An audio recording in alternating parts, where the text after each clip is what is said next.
Hello everyone and welcome to or welcome back to Tinderloss Gaming.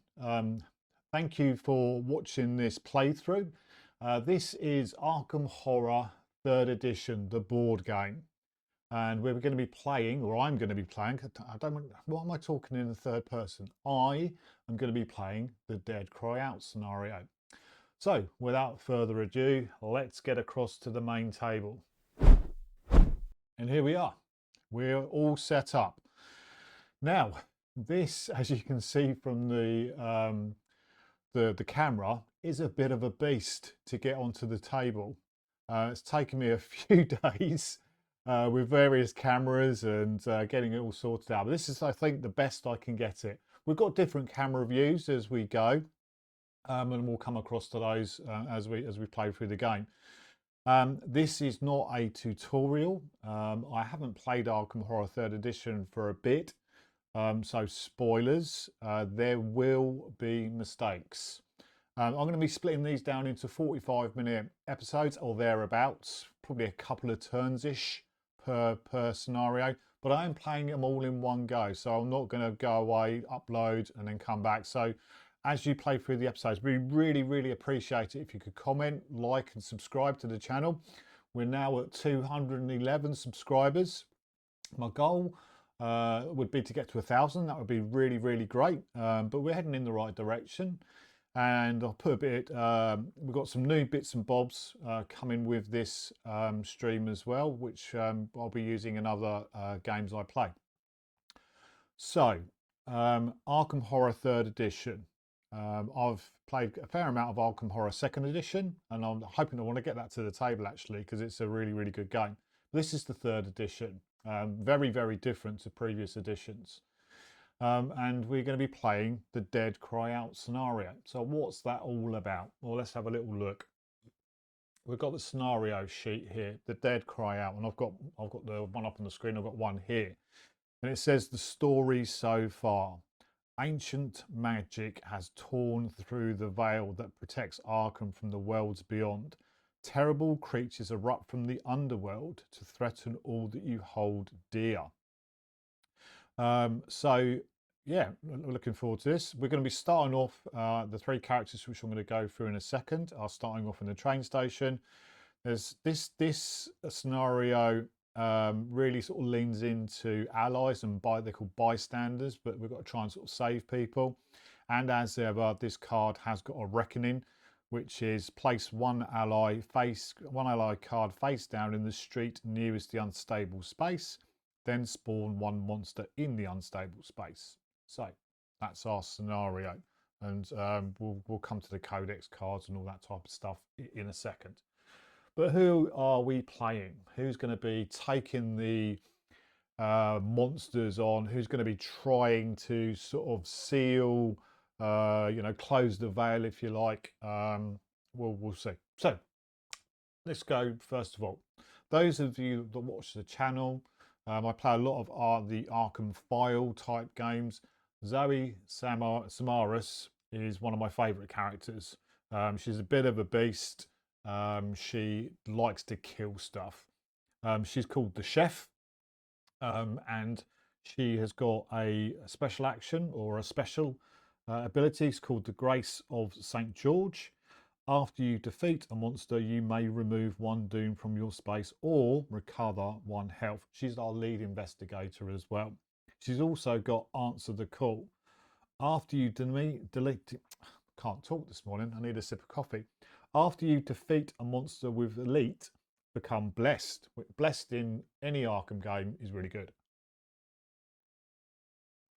That's better. So she has a focus limit of 2. She's got 5 health, 7 sanity, 3 law, 2 influence, 1 observation, 3 strength, 4 will. She comes with $3. Also, in this game, you get each investigator comes with a number of cards, sort of signature cards that you can use. And there's usually 3, and you have to pick. You have 1 definite, and then 2 that you pick from. So with Zoe, I've gone clearly the Chef's Knife, which is a weapon, one-handed. She gets +2 strength as part of an attack action. and after you re-roll a dice while resolving a test, add 1 to the result of that dice. So that's pretty good. And the one I've chosen actually is Zoe's Cross. Again, one-handed. After you become engaged with a monster, you may deal 1 damage to this item to test will. Deal damage to that monster equal to your result. So that's really, really good. Okay, so that is Zoe. We're also going to be taking Norman with us, the astronomer. He has got a special ability called In the Stars. After you remove 2 or more doom from your space, you may suffer 1 horror to research 1 clue. So it's effectively giving him potentially a free action. His focus limit is 2 as well. He's also 5 health and 7 sanity. 3 law, 1 influence, 3 observation, 2 strength and 4 will. I've given him the Find Gate spell, which is as an action you test your law. If you pass, you can move to a space of your choice with 1 or more doom. So he can basically teleport around the board. I need to remember that because movement in this game is very, very key. He has also got Precious Memento. After you gain a clue, remove 2 horror from this card, and it comes with 3 sanity. So effectively, he's 10 sanity, which is really, really good. So that's Norman. And then finally, we've got Diana Stanley, the Redeemed Cultist, and she's got as a special Forbidden Practices. When you would suffer horror, including direct horror, you may place up to 2 doom in your space to prevent an equal amount of that horror.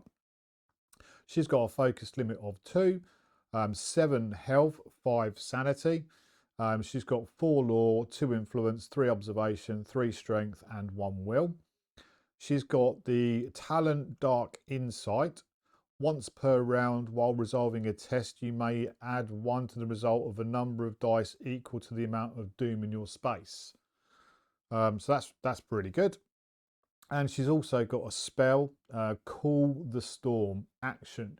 Choose any space and test law -1. Each monster in that space suffers damage equal to the test result. Then place 1 doom in that space. It costs her a sanity to do that. So she's a bit of a spellcaster. What else have we got?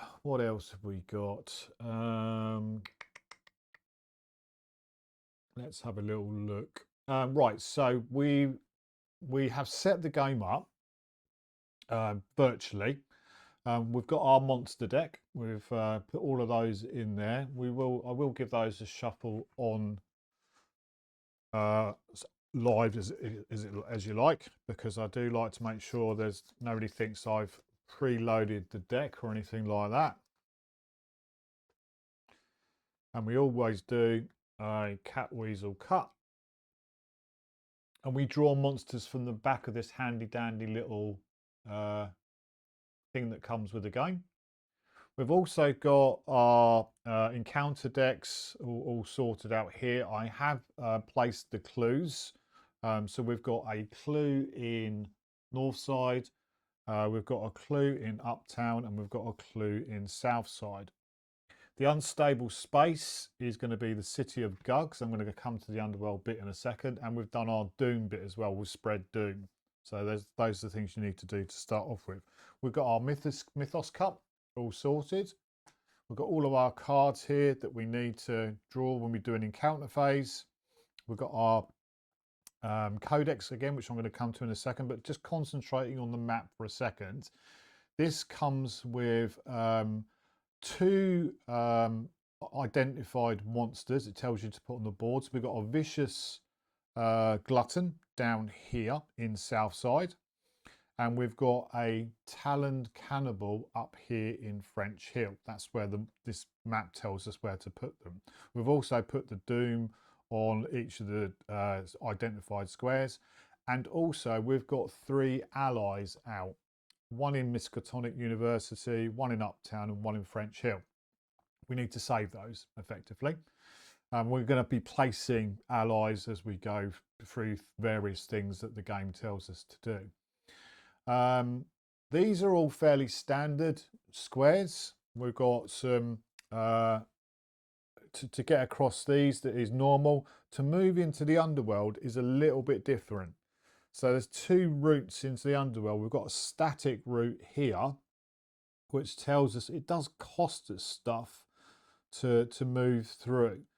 So if we're coming out this way, it's going to cost us a sanity. If we're going this way, it's going to cost us a health. But I'll explain that as we go. Also, you've got this thing here that starts off up here. When certain things happen in the game, basically what you do is you flip this over and then you sort of spin it around and then you place it back in there like that. Sorry.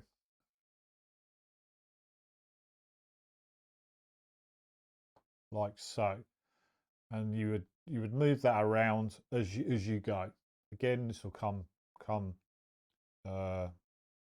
it will come into play as we play it. Right. Well, the only thing we need to do is we need to get our marketplace sorted out. Again, we'll give those a shuffle. Need to put 5 cards out. We'll get 5 cards out. Oops, daisy. Wouldn't be a tinned lost game if I didn't drop any cards as I'm shuffling. I don't put card sleeves on these cards. None of the cards. I don't play the game often enough to warrant A, the expense, and B, the hassle of sleeving every single card. There's hundreds of cards in this game. We're going to go 1, 2, 3, 4, 5. I think it's 5. Let me just check. Yes, it is 5 cards. We've got our 5 cards now. Hopefully, get a chance to show you off one of the new bits on this new setup. So we've got a card can. There we go. So we've got a baseball bat for $2. 3 health is 2-handed. You get +3 strength as part of an attack action. And after you test if you rolled at least 1, then you suffer 1 damage. So that's the baseball bat. We'll put that up in the little area here. We've got an Elder Sign amulet, $4. Once per round, if 2 or more horror would be dealt to this card, prevent one of that horror, and that comes with 2 health and 4 sanity.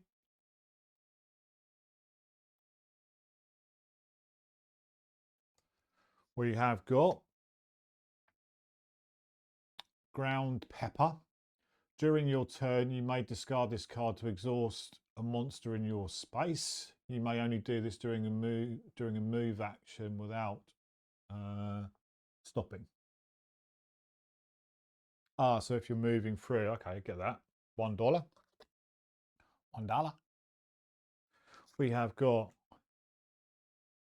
an encyclopedia, $3. Action, choose an investigator in your space. That investigator rolls 2 additional dice during their next test for this round. You are an investigator in your space. Oh, that's really nice. That is really nice. That's a curio. Is that a curio? It is a curio. And then finally, we have got a shotgun. 2-handed. You get +5 strength as part of an attack action. Each 6 you roll as part of an attack counts as 2 successes. Wowzers. I think Zoe might quite like the look of the shotgun. All right, we're all good. We are all good. So final bit as part of the intro.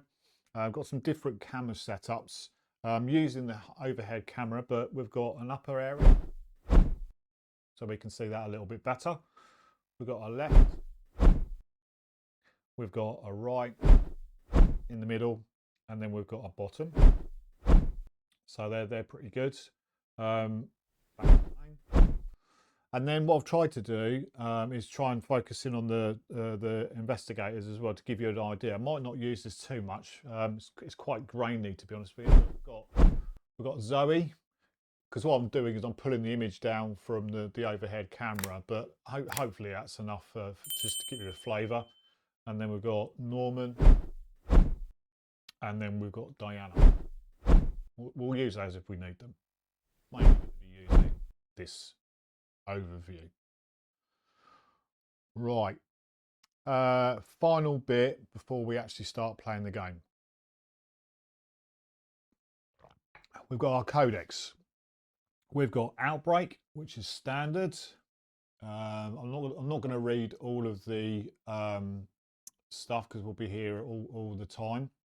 But if a space has 4 or more doom, remove 3 doom from that space. Then place 1 doom in each other space in that neighbourhood and give 1 doom onto the scenario sheet. That's a fairly standard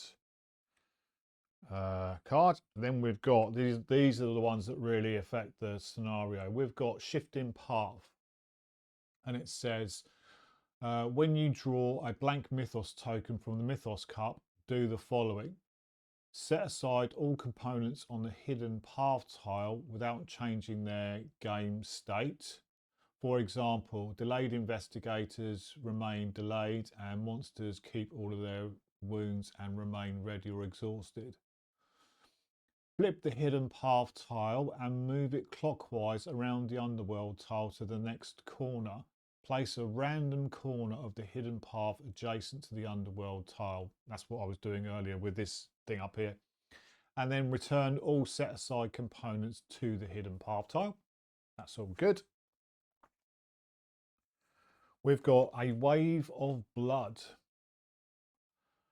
Monsters treat the closest bystander as their prey instead of their normal prey and engage bystanders as though they were investigators.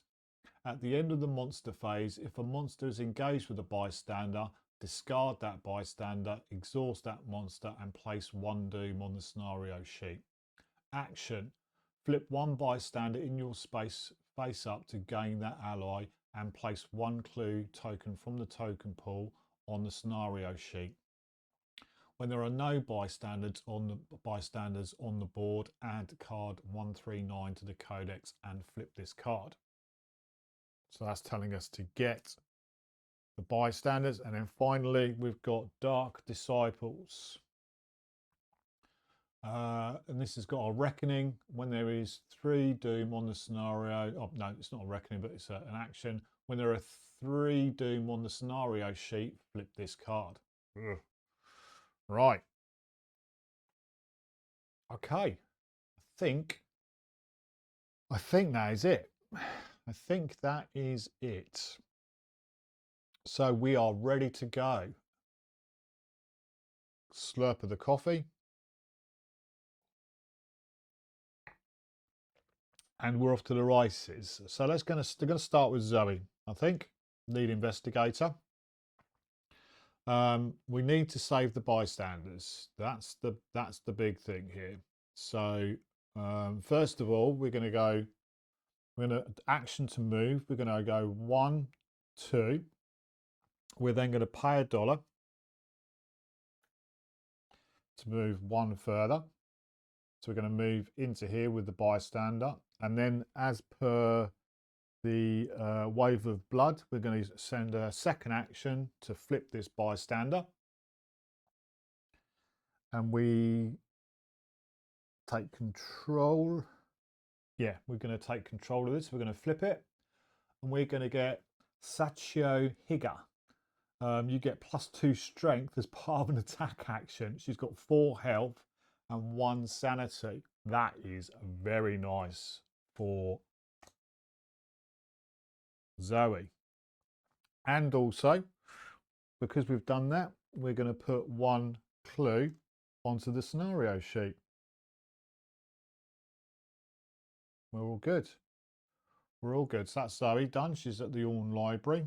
Let's actually just do that so we can see that when we get to the encounter phase. Then I think we're going to do quite a similar thing with Diana. I'm trying to get ahead of the curve here. So she's going to go 1, 2, and then she's going to spend her $2 to go 1, 2. So she's going to move 4 in total. Yeah, I just wanted to check. You can spend up to $2 to move, so up to 4. Just wanted to make sure I wasn't cheating. So her $2 is gone. And for her second action, she's also going to flip this ally. And she's going to get Zoe Larson, who is a secretary. Action: an investigator or ally in your space recovers 1 sanity. Okay, you are an investigator in your space, and that's 2 health and 2 sanity for Diana. So I'll need to flip these to say they've gone. So 2 actions, you get 2 actions per investigator. Now Norman, I think he's going to stay at the train station. He is going to do our first test of the game.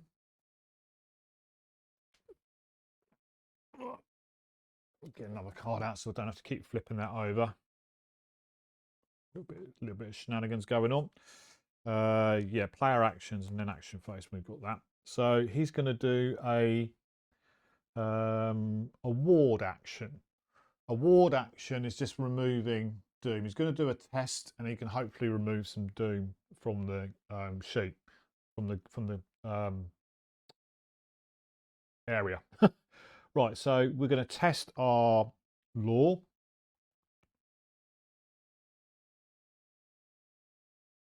No.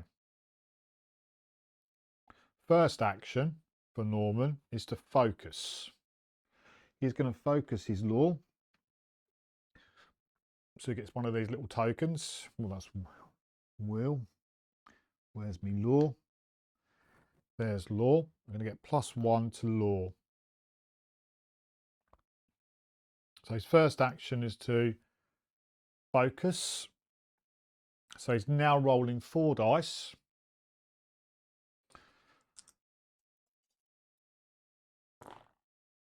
5s and 6s in this game are successes. So he gets 2 successes.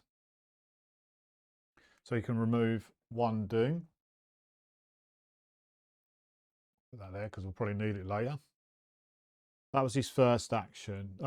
Second action. So first action was to focus. Second action was to do the ward action.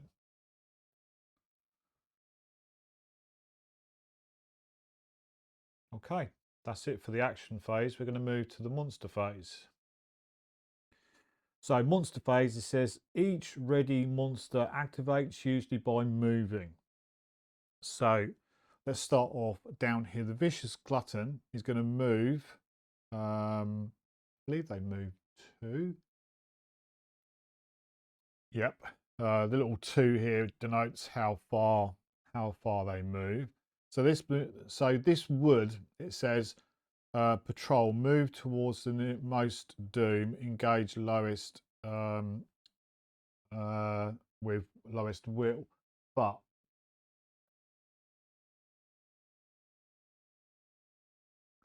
monsters treat the closest bystander as their prey. So this vicious glutton is going to go 1, 2. Or is he? Let me just check. Now, the way I'm reading that, because he's got patrol, it says move towards the most doom. So it hasn't got a prey. It says it does engage the lowest will, but it hasn't got, like, I'll show you in a second what I mean. So this vicious glutton is actually just going to move to here. Or, oh no, move towards the most doom. So it is actually going to end up heading towards the Vale of Nath. So it's going to go, what I said in the first place, 1, 2. It only moves 2.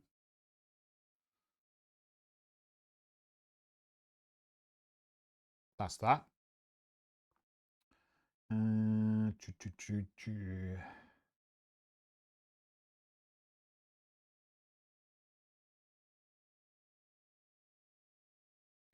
It is going to deal damage to this because it's now effectively engaged with this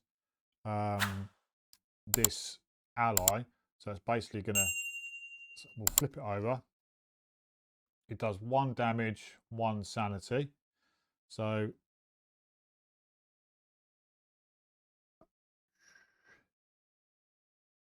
no, discard it. So it is engaged. It is in the same space. At the end of the monster phase, at the end of the monster phase, we'll come to that in a sec then. Let's do it properly.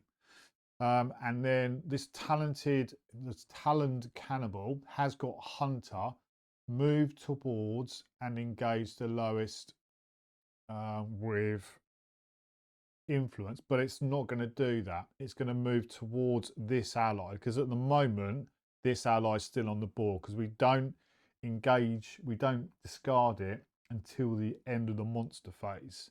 So this monster is going to go 1, 2 to there.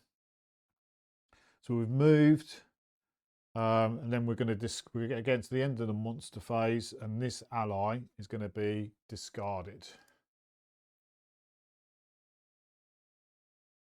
Put that on the bottom.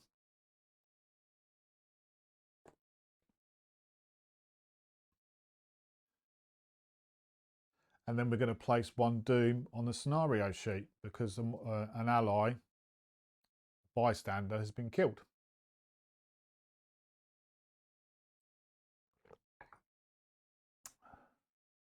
That's that, I think.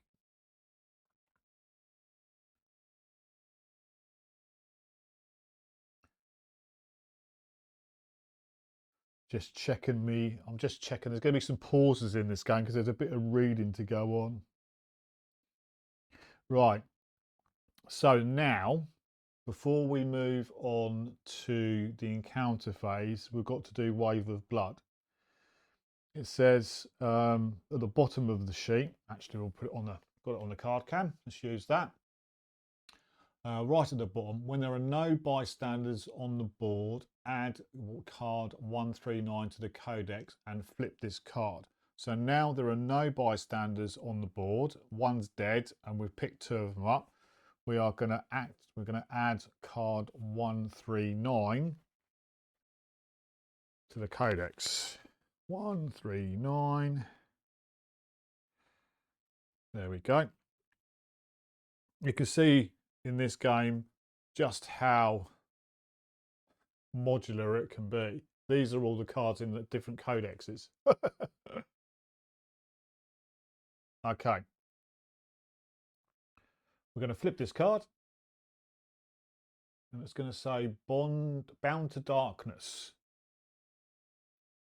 The creatures that rampage through the streets are not the only souls bound to the sinister power that assaults you. Some dark energy has ensnared the minds of the city's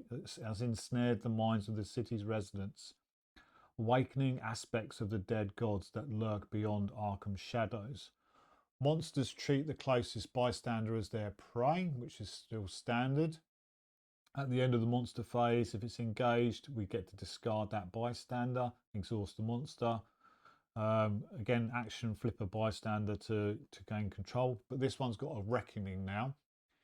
Each investigator rolls 1 dice. This is not a test. If your result is less than or equal to the number of allies you have, place 1 doom in the unstable space unless you discard 1 ally. Okay, so that's now in the codex. And we've also got now Strange Pantheon.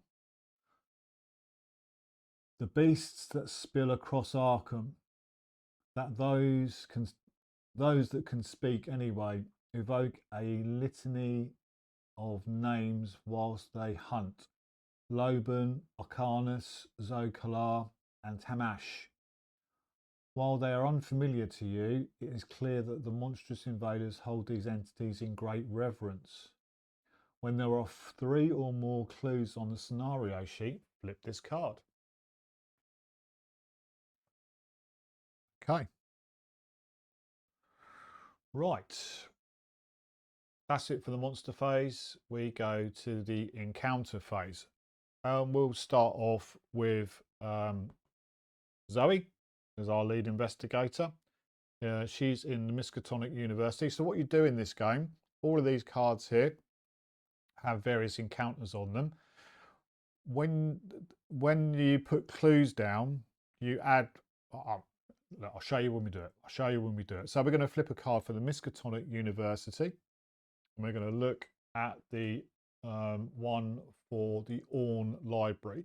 Apologies, don't read the observatory or science building, just read the Orne Library. So the journal in front of you includes a number of charcoal rubbings taken from artifacts found in a shipwreck near to here. Test law. So she's got to do law. I'm not going to read it further. Let's see what we get. Hopefully we'll get a result. No, we don't. No, we don't. Has Zoe got anything she can do?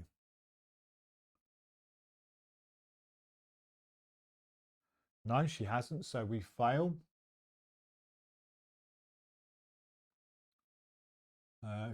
If you fail, you stare too long and are suddenly aware of a vast consciousness below the ocean. Become tainted. Delightful. Become tainted. There we go. There's tainted.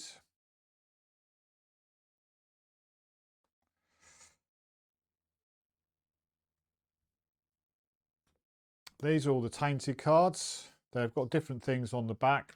So we'll just give them a bit of a shuffle as best we can. And then we'll take the top one. It's tainted.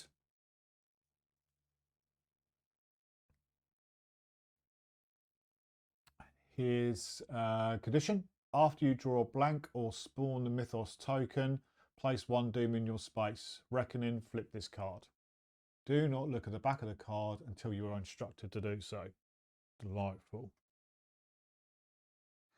And then this goes to the bottom. We'll carry on working around. We'll go with Norman, who's going to be taking an encounter at Northside. Hopefully, the card on the top is going to be the clue card. No, it's not. He is at the train station. An unseen assailant shoves you in the back, propelling you onto the tracks. Test will. Well, here's a will of 4. So we're rolling 4 dice.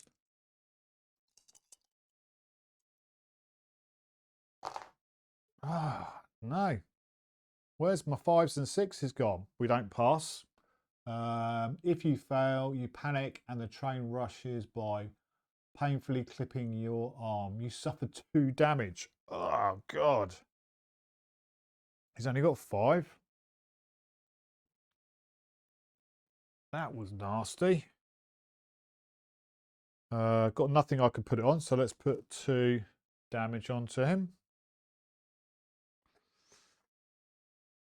That goes to the bottom.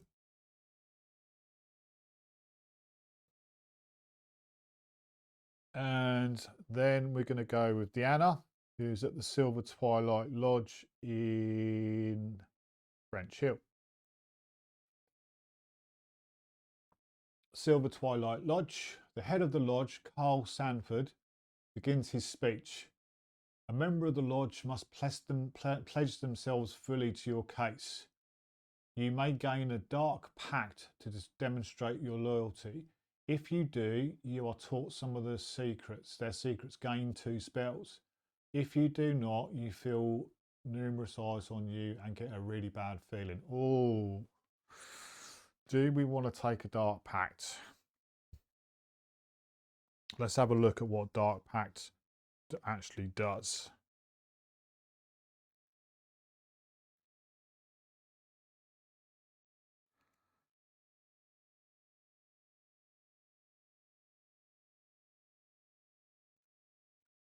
So this is the dark pact. Reckoning, roll 1 die. On 1, your debt has become due. Flip this card over. Ooh, yeah, let's do it. We'll take the top one. Let's do it. Diana Stanley. She's taken a dark pact, but she is going to get 2 spells. we'll give these a shuffle.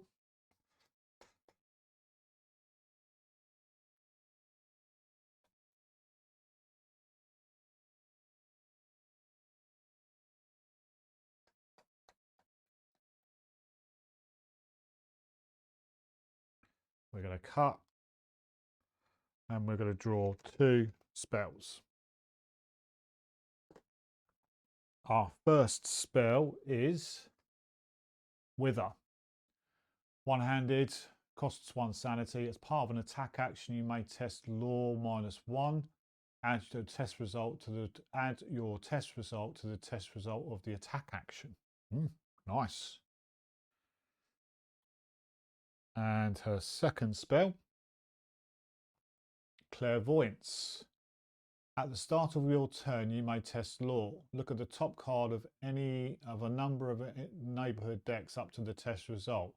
Of those, you may discard 1 non-event card. Oh, okay, that's quite cool. That's quite cool.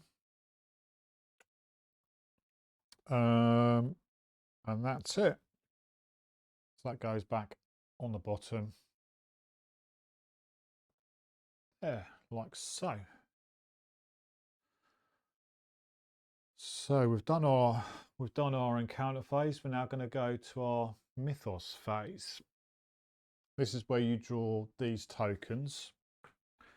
And let's just get our handy dandy little rules reference, just in case I need it. Let's put that there. So we'll start off with Zoe. We've got our bag. You draw 2 tokens per investigator. We draw them 1 at a time. So first one for Zoe is Spawn Doom. So what we do here, you discard the bottom card of the event deck. So that's this one here. And place 1 Doom on the location of that card marked with the Doom icon. So Hibbs Roadhouse has got just 1 Doom on it there. So we're going to spawn that in East Town at Hibbs Roadhouse. So 1 Doom. Oh, 1 Doom goes on to Hibbs Roadhouse. That goes down. Hibbs Roadhouse now becomes the unstable space. Second token for Zoe. Oh, a reckoning. Right, straight away. So we're going to go through and resolve the reckonings of the components in place. So we need to work through what reckonings we've got.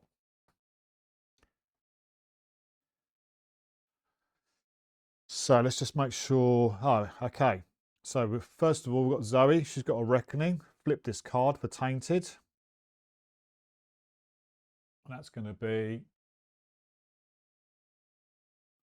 at first, they were simply sores, then blisters on your skin. The pain has only grown, and now you can feel something squirming within your flesh, something that wants out. Test will.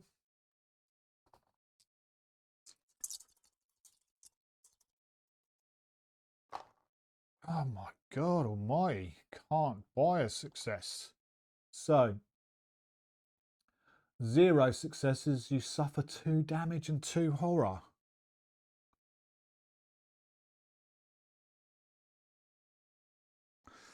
Well, we'll put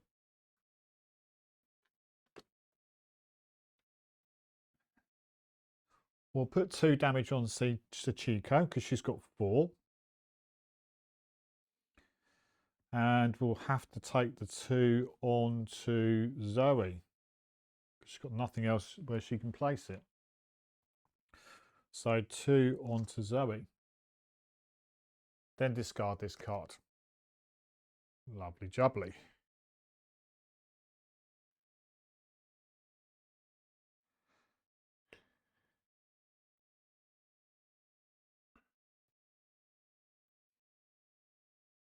Okay, we're then going to work our way down. Then we've got Deanna has got the Dark Pact. Reckoning, roll 1 dice. 3. On a 1, your debt has come due. Flip this card. No, we're all good. We don't need to worry about that. Moving across, let's do the scenario sheet. Place 1 ally face down in the street nearest the unstable space. We'll take the top card of the ally deck. The unstable space is Hibbs Roadhouse, and we'll put that there.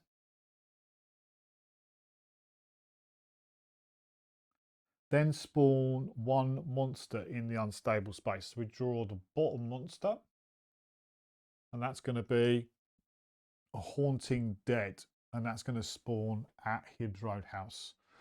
It's elusive, shrouded, and lurker. Place 1 doom in this space. We don't do that just yet. We do that in the monster phase. So that's that reckoning. Reckoning on Bound to Darkness. Each investigator rolls 1 dice. If your result is less than or equal to the number of allies you have, place 1 doom on the unstable space, unless you discard an ally. So we'll roll for Zoe. She's fine. She's got 1 ally. So 1 would have been bad for her. Norman can't fail it because he's got no allies, but we'll roll it just for him anyway. There we go. There's the 6. And Diana has got 1. Okay. Place 1 doom on the unstable space. I'm not gonna lose that ally. We'll put 1 doom on the unstable space, which is Hibbs Roadhouse. And I think then, oh no, we've got 1 reckoning here. Oh no, we've done that. Bound to Darkness, we've done it. Yeah, we've done all of our reckonings. Always try and make sure I look at everything, working across sort of left to right, because there's sort of cards that can trip you up a little bit. Right, so that was Zoe's mythos phase. Then we've got Norman.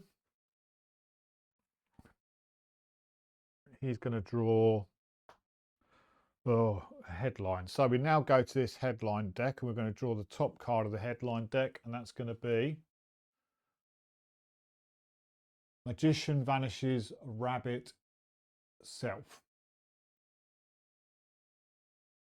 Full manhunt for the magnificent Manfred underway. 7 white doves also missing. Foul play suspected. Headline: you disengage all monsters and move to the unstable space. The monsters are not exhausted.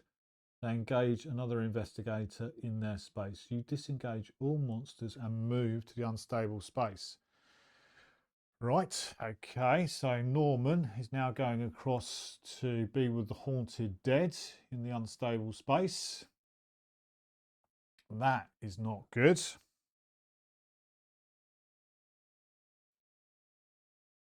That's discarded.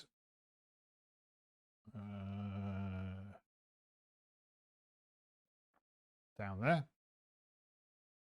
This Mythos Cup can be a bit of a nightmare. Right, so next one. He has got Spawn a Monster. Draw the bottom card of the monster deck and place it on the board as instructed by the spawn test. So we're going to, quite simply going to take the bottom monster, which is a tunneling the hole.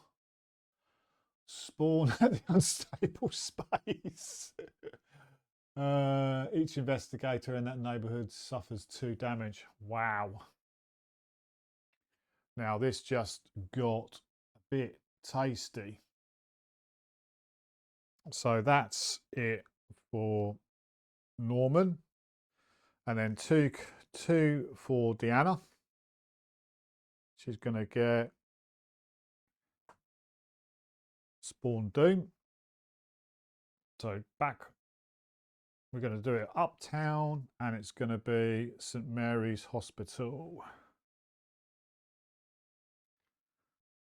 St. Mary's Hospital is that one, I believe. Yeah. And St. Mary's Hospital now becomes the unstable space. And then finally for Deanna, Spawn Monster. So we're going to draw the bottom card, Spawn at the unstable space, gluttonous giant. Is massive, patrol, move towards most doom, engage lowest strength. Wowzers. And that is it for the mythos phase. We move back to the action phase. Oops.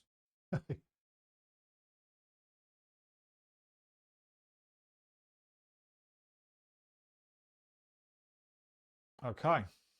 Why is it doing that? Let's go. Oh, why is it doing that? There we go. That's better. Right. I think on that basis, move back. That's now 40 odd minutes, 46 minutes. I think at that point we will end episode 1 on a bit of a cliffhanger, really. Things went south quite quickly. This mythos bag is a bit of a nightmare, but it is what it is. That's the game. That is the game. Right, I will see you on episode 2. Let's see if Norman can take on the Haunting Dead and the Tunning the Hole. We've got Zoe sort of out in the wilderness a little bit, maybe coming down to have a think about these things here. And then we've got Deanna as well, who can maybe take on the Taloned Cannibal and do a bit of Calling of the Storm, that type of stuff. We'll see. Anyway, I hope you're enjoying it, and I will see you on episode 2. Ta-da for now.